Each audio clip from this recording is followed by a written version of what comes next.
Fest અંતર્ગત આજના સાહિત્યકાર છે જ્યોર્જ ઇલિયટ. તેમનું જન્મનામ મેરિયન ઇવાન્સ હતું. તેમનો જન્મ 22 નવેમ્બર 1819ના રોજ થયો હતો. ઉન્નત વિક્ટોરિયન યુગના મહાન સાહિત્યકારો પૈકી એક હતા. તેઓ એક અંગ્રેજી નવલકથાકાર, નાટ્યલેખક અને પત્રકાર હતા. જ્યોર્જ ઇલિયટ નામે તેઓએ સાહિત્યમાં એક અલગ ઓળખાણ મેળવી હતી, જે તેમને પોતાના સ્ત્રીલિંગના નામથી લેખક તરીકે પ્રાપ્ત થઈ શકતી. તેઓ તેમના માનવ જીવનના ઊંડાણપૂર્ણ મનોવિજ્ઞાન, અભિગમ અને બોધપ્રદ વાર્તાઓ માટે જાણીતા છે. તેમની પ્રખ્યાત કૃતિઓમાં મિડલમાર્ચ, શિલાંગમાનવ, તેઓ અને એડમ બેરનો સમાવેશ થાય છે. તેમની કથાઓમાં સમાજશાસ્ત્ર, મનોવિજ્ઞાન અને નૈતિક પ્રશ્નોનો ચિંતનશીલ સમન્વય જોવા મળે છે.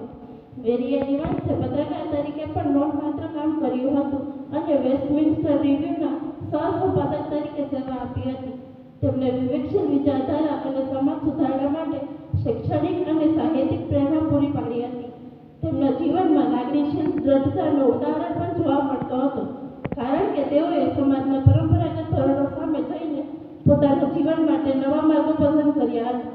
જ્યોર્જ ઇલિયટના સાહિત્યને તાત્કાલિક અને આધુનિક કાળમાં એક અવિસ્મરણીય પ્રભાવ પાથર્યો છે, જે આજે પણ વૈશ્વિક સાહિત્યમાં તેમનું મહત્વ જાળવી રાખે છે. Thank you.